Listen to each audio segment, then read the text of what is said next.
Bismillahirrahmanirrahim. Assalamualaikum warahmatullahi wabarakatuh. Saya Muhammad Lutfi Asmi Haikal dengan NIM 220204602026 akan mempresentasikan materi mengenai resume dari pertemuan 1 sampai pertemuan 7 untuk mata kuliah pendidikan kewarganegaraan. Jadi, baik adapun untuk judul pertemuan pertama yaitu adalah hakikat pendidikan kewarganegaraan. Nah, apa itu konsep dan urgensi pendidikan kewarganegaraan? Untuk menelusuri ini kita perlu tahu secara etimologis, yuridis dan teoritis. Jadi secara etimologis PKN itu berasal dari dua kata yaitu pendidikan dan kewarganegaraan. Pendidikan artinya sadar dan terencana untuk mewujudkan suasana belajar dan proses pembelajaran agar peserta didik aktif mengembangkan potensi dirinya. Nah, sedangkan kewarganegaraan adalah hak ihwal yang berhubungan dengan warga negara. Nah, mengapa setiap negara itu mesti menyelenggarakan pelajaran PKN kepada warganya? Negara perlu menyelenggarakan PKN karena setiap generasi adalah orang baru yang harus mendapat pengetahuan, sikap nilai, dan keterampilan agar mampu mengembangkan warga negara yang memiliki watak atau karakter yang baik dan cerdas untuk hidup dalam kehidupan bermasyarakat, berbangsa dan bernegara sesuai dengan demokrasi konstitusional. Nah, adapun sumber historis, sosiologis, dan politik. Secara historis, PKN di Indonesia awalnya diselenggarakan oleh organisasi pergerakan yang bertujuan untuk membangun rasa kebangsaan dan cita-cita Indonesia merdeka. Secara sosiologis, PKN Indonesia dilakukan pada tataran sosial kultural oleh para pemimpin masyarakat yang mengajak untuk mencintai tanah air dan bangsa Indonesia. Nah, secara politis, PKN Indonesia lahir karena tuntutan konstitusi atau Undang-Undang 1945 dan sejumlah kebijakan pemerintah yang berkuasa sesuai dengan masanya. Dinamika dan tantangan pendidikan kewarganegaraan. Pendidikan kewarganegaraan senantiasa menghadapi dinamika perubahan dalam sistem ketatanegaraan dan pemerintahan, serta tantangan kehidupan berbangsa dan bernegara. PKN di Indonesia untuk masa depan sangat ditentukan oleh pandangan bangsa Indonesia, eksistensi konstitusi negara, dan tuntutan dinamika perkembangan bangsa. Kemudian kita lanjut untuk resume pertemuan kedua, yaitu identitas nasional, konsep dan urgensi identitas nasional. Nah, apa sih itu identitas nasional? Identitas nasional dibentuk oleh dua kata dasar, yaitu identitas dan nasional. Identitas berasal dari bahasa Inggris identity, yang secara harfiah berarti jati diri, ciri-ciri atau tanda-tanda yang melekat pada seseorang. Nah, istilah nasional ini menunjuk kepada kelompok-kelompok persekutuan hidup manusia yang lebih besar dari sekedar pengelompokan berdasarkan ras, agama, budaya, bahasa, dan sebagainya. Dalam konteks PKN, identitas nasional lebih dekat dengan arti jati diri, yaitu ciri-ciri atau karakteristik, perasaan atau keyakinan tentang kebangsaan yang membedakan bangsa Indonesia dengan bangsa lain. Mengapa identitas itu penting bagi bangsa Indonesia? Yang pertama, bangsa Indonesia dapat dibedakan dan sekaligus dikenal oleh bangsa lain. Yang kedua, identitas nasional bagi sebuah negara bangsa sangat penting bagi kelangsungan hidup negara bangsa tersebut karena dapat mempersatukan negara bangsa, serta identitas nasional penting bagi kewibawaan negara dan bangsa Indonesia sebagai ciri khas bangsa. Adapun sumber historis, sosiologis, dan politik tentang identitas nasional. Secara historis, identitas nasional Indonesia ditandai ketika munculnya kesadaran rakyat Indonesia sebagai bangsa yang sedang dijajah oleh bangsa asing pada tahun 1948 yang dikenal dengan masa kebangkitan nasional. Secara sosiologis, identitas nasional telah terbentuk dalam proses interaksi, komunikasi, dan persinggungan budaya secara alamiah baik melalui perjalanan panjang menuju Indonesia merdeka maupun melalui pembentukan intensif pasca kemerdekaan. Secara politis, bentuk identitas nasional Indonesia menjadi penciri atau pembangun jati diri bangsa Indonesia yang meliputi bendera negara sang merah putih, bahasa Indonesia sebagai bahasa nasional atau bahasa negara, lambang negara, dan lagu kebangsaan Indonesia. Baik, untuk resume pertemuan ketiga yaitu identitas nasional, unsur-unsur, dinamika, dan tantangan identitas nasional. Jadi adapun unsur-unsurnya, bentuk unsur-unsur yang pernah dikemukakan oleh Winarma adalah ada 10, yaitu mulai dari bahasa nasional, bendera negara, lagu kebangsaan, dan sebagainya. Kemudian untuk dinamika dan tantangan dari identitas nasional ini adalah yang pertama itu lunturnya nilai-nilai luhur dalam praktik kehidupan berbangsa dan bernegara. Yang kedua, nilai-nilai Pancasila belum menjadi acuan sikap dan perilaku sehari-hari. Yang ketiga, rasa nasionalisme dan patriotisme yang luntur dan memudar. Yang keempat, lebih bangga menggunakan bendera asing daripada bendera merah putih. Lebih bangga menggunakan bahasa asing daripada menggunakan bahasa Indonesia. Yang kelima, menyukai simbol-simbol asing daripada lambang atau simbol bangsa sendiri, dan lebih mengapresiasi dan senang menyanyikan lagu-lagu asing daripada mengapresiasi lagu nasional dan lagu daerah sendiri.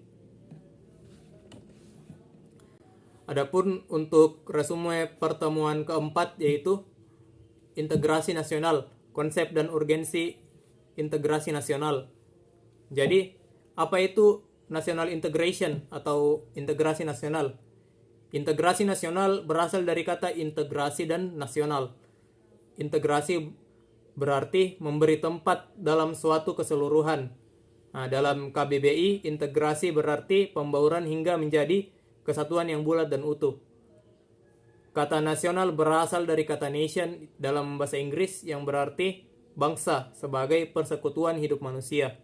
Nah, jadi integrasi nasional merupakan proses mempersatukan bagian-bagian, unsur atau elemen yang terpisah dari masyarakat menjadi kesatuan yang lebih bulat, sehingga menjadi satu nation, satu bangsa. Nah, mengapa bangsa perlu berintegrasi? Integrasi bangsa diperlukan guna membangkitkan kesadaran akan identitas bersama, menguatkan identitas nasional, dan membangun persatuan bangsa.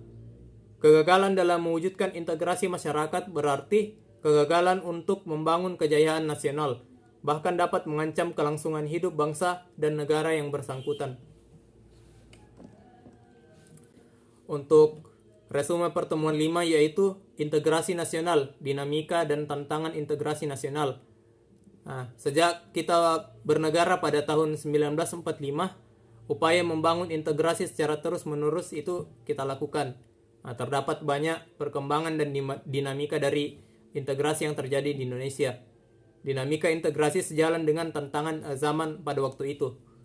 Dinamika itu bisa kita contohkan peristiwa integrasi berdasarkan 5 jenis integrasi, yaitu integrasi bangsa, integrasi wilayah, integrasi nilai, integrasi elit massa, integrasi tingkah laku. Nah, dalam upaya mewujudkan integrasi nasional Indonesia, tantangan yang dihadapi datang dari dimensi horizontal dan vertikal.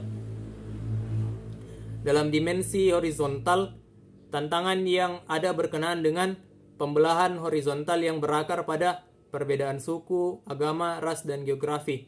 Nah, sedangkan dalam dimensi vertikal, tantangan yang ada adalah berupa celah perbedaan antara elit dan massa, di mana latar belakang pendidikan kekotaan menyebabkan kaum elit berbeda dari massa yang cenderung berpandangan tradisional.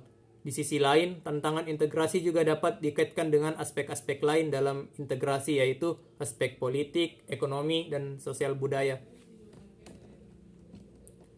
Jadi untuk pertemuan ke-6 itu konstitusi negara, konsep dan urgensi konstitusi negara Indonesia. Nah, apa itu konstitusi sebenarnya? Dalam arti sempit, konstitusi merupakan suatu dokumen atau seperangkat dokumen yang berisi aturan-aturan dasar untuk menyelenggarakan negara. Sedangkan dalam arti luas, konstitusi merupakan peraturan baik tertulis maupun tidak tertulis yang menentukan bagaimana lembaga negara dibentuk dan dijalankan. Nah, perlukah konstitusi dalam kehidupan berbangsa negara Indonesia? Konstitusi diperlukan untuk membatasi kekuasaan pemerintah atau penguasa negara. membagi kekuasaan negara dan memberi jaminan hak asasi manusia bagi warga negara. Kedudukan Undang-Undang Negara Republik Indonesia. Nah, kedudukannya ini menempati urutan tertinggi dalam jenjang norma hukum di Indonesia. Berdasarkan ketentuan ini, secara normatif, undang-undang isinya tidak boleh bertentangan dengan undang-undang dasar.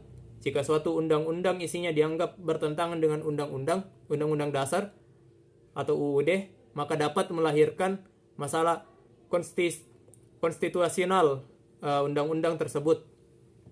Warga negara dapat mengajukan pengujian konstitusional atau suatu undang-undang kepada Mahkamah Konstitusi. Jadi untuk resume pertemuan ke-7 yaitu Konstitusi Negara, dinamika dan tantangan Konstitusi Negara Indonesia. Jadi di sini adalah tabel perubahan Undang-Undang Dasar 1945 dari masa reformasi sampai sekarang. Jadi bisa dilihat yang pertama itu adalah tuntutan reformasi antara lain amandemen UUD 1945, penghapusan doktrin dwi fungsi ABRI, penegakan hukum HAM dan pemberantasan KKN atau korupsi kolusi nepotisme, otonomi daerah, kebebasan pers, mewujudkan kehidupan demokrasi. Sebelum perubahan, jadi undang-undang ini sebelum perubahan itu terdiri atas pembukaan dan batang tubuh. Batang tubuh ini terdiri atas 16 bab, 37 pasal, 49 ayat, 4 pasal aturan peralihan, 2 ayat aturan tambahan, dan yang terakhir adalah penjelasannya. Nah, adapun yang melatar belakangi perubahan undang-undang ini, nah kekuasaan tertinggi ini di tangan MPR, kekuasaan yang sangat besar pada presiden. Pasal-pasal yang berlaku luas sehingga menimbulkan multitafsir. Kewenangan pada presiden untuk mengatur hal-hal penting dengan undang-undang. Rumusan Undang-Undang Dasar 1945 tentang semangat penyelenggara negara belum cukup didukung ketentuan konstruksi.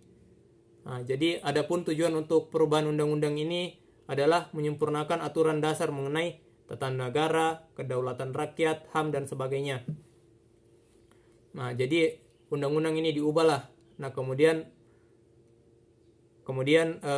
ada dasarnya, yaitu pasal 3 UUD 1945, ada pasal 37 UUD 1945, TAP MPR nomor 9 MPR 1999. Adapun juga kesepakatan dasarnya ini antara lain tidak mengubah pembukaan undang-undang, tetap mempertahankan NKRI, mempertegas sistem presidensil dan sebagainya. Nah, jadi adapun juga daftar-daftar sidang MPR yang dilakukan. Yang pertama itu adalah sidang umum MPR 1999 pada tanggal 14 sampai 21 Oktober 1999.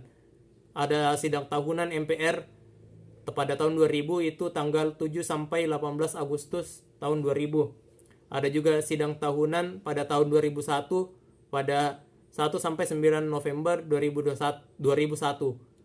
Sidang tahunan MPR 2002 tanggal 1 sampai 11 Agustus 2002. Adapun dihasilkan undang-undang setelah amandemen ini, setelah perubahan, yaitu strukturnya menjadi pembukaan dan pasal-pasal yang terdiri dari 21 bab, 73 pasal, 170 ayat, 3 pasal aturan peralihan, dan 2 pasal aturan tambahan. Baik, itulah tadi persentase materi mengenai resume pertemuan dari pertemuan 1 sampai 7 untuk mata kuliah Pendidikan Kewarganegaraan. Terima kasih atas perhatiannya. Kalau ada salah, mohon maaf. Dan saya tutup. Assalamualaikum warahmatullahi wabarakatuh.